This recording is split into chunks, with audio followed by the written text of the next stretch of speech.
ये एक्सेप्टेबल नहीं है।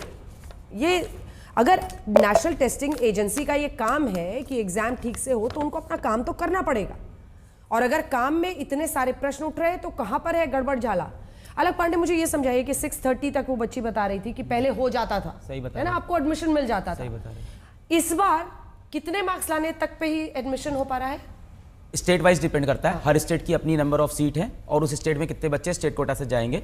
तो जैसे दिल्ली की अगर मैं देखूं तो दिल्ली में इस बार 650 पे भी नहीं मिल पाएगा, और पहले की मैं बात करूं तो दिल्ली के अंदर 630 640 एक सेफ स्कोर था, 620 भी एक सेफ स्कोर था। जो बच्चे बात बोले थे एकदम सही बोले थे, 640 नंबर पे जो बात बताए एकदम सही।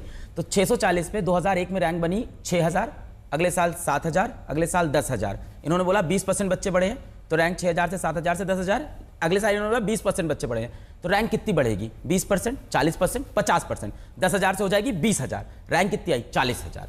तो ये 3 गुना रैंक, 4 गुना रैंक कैसे बढ़ रही है यहाँ पे? तो जो आंसर वो दे रहे हैं ना कि एवरेज स्कोर बढ़ रहा है, तो एवरेज स्कोर तो बहुत नीचे है, सिलेक्शन तो ऊपर हो रहा है। यहाँ देखा जाए ना कि यहाँ कितना जंप हुआ है, तो यहाँ 4 गुना जंप हुआ है रैंक का। 640 पे 10,000 रैंक, ऑल इंडिया रैंक पे कोई भी अच्छा गवर्नमेंट कॉलेज मिल सकता।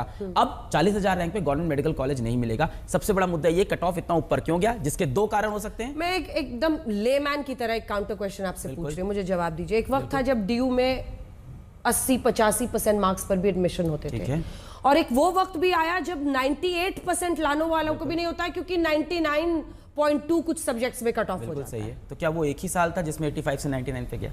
क्या वो समय के साथ नहीं होना चाहिए था? या क्या 3 गुना जंप एक ही साल में हो जाएगी? और ये उसी साल होती है जिस साल आपने ग्रेस नंबर दिया और किसी को बताया नहीं, जब पास में आपने कभी ग्रेस नंबर नहीं दिया था। जब हमने सवाल पूछा 719 तब आप कहते हैं हाँ 719 ग्रेस से, और ये नहीं बताते 720 ग्रेस से। जब हम सवाल पूछते हैं 720 ग्रेस से तो आप बोलते हैं हाँ 720 ग्रेस से। क्या ये उसी साल होना था जिस साल पटना पुलिस में एक FIR दर्ज है जिसमें पेपर लीक की पूरी कहानी लिखी हुई है कि कैसे उन्होंने एक डस्टर को रोका, कैसे 3 लोग मिले, कैसे एडमिट कार्ड मिला, कैसे जाके बच्चे को रोका, उसने बोला कि हाँ पेपर लीक था, हमारा 100% पेपर मैच कर रहा है। सारी पॉसिबिलिटीज क्या एक ही साल एक साथ होने वाली है?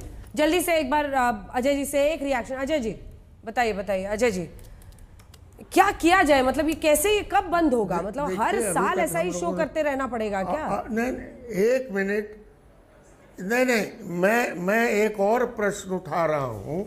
इस सिक्के के 2 पहलू हैं। जो बच्चे सच में मेहनत करके इस बार compete किए हैं, उन लोगों का क्या होगा? जिन्होंने बढ़िया मार्क्स लाया है, सच में इस बार मेहनत करके ईमानदारी से, उन बच्चों के बारे में तो कोई बात ही नहीं कर रहा है। उनका भविष्य उन्हीं के लिए तो शो हो रहा है पूरा, लटक गया है। उन्हीं के लिए शो हो रहा है पूरा, उन्हीं के लिए आज हल्ला बोल डेडिकेटेड है। नहीं, जिन्होंने पढ़ाई की शिद्दत के साथ। नहीं, सवाल है कि एनटीए को क्या करना चाहिए, एनटीए की अकाउंटेबिलिटी कैसे फिक्स होगी? नहीं सुनिए तो अजय जी, दोनों साथ बोलेंगे तो कैसे होगा? सवाल ये है, देखिए कुछ प्रश्नों के साथ हम इस शो को आज खत्म कर रहे हैं। प्रश्न नंबर 1 ये है कि अगर एनटीए को लेकर गंभीर सवाल के रोशनी में देश की सर्वोच्च अदालत कहती है कि परीक्षाओं की पवित्रता के साथ आप बहुत बड़ा खिलवाड़ कर रहे हैं, तो ऐसे में अकाउंटेबिलिटी एनटीए की कहां पर है और कौन ये अकाउंटेबिलिटी लेगा? दूसरी तरफ अगर इतने गंभीर सवाल खड़े हो रहे हैं टॉप स्कोरर्स को लेकर, ग्रेस मार्क्स को लेकर, आपने इस तरह की जानकारी पहले क्यों नहीं दी? तीसरी बात, ये सवाल बच्चों के भविष्य का है। सच्चाई के साथ सामने आइए, जिम्मेदारी लीजिए, जवाबदेही तय कीजिए और सुनिश्चित कीजिए कि ऐसा फिर ना हो। देखते रहिए आज तक।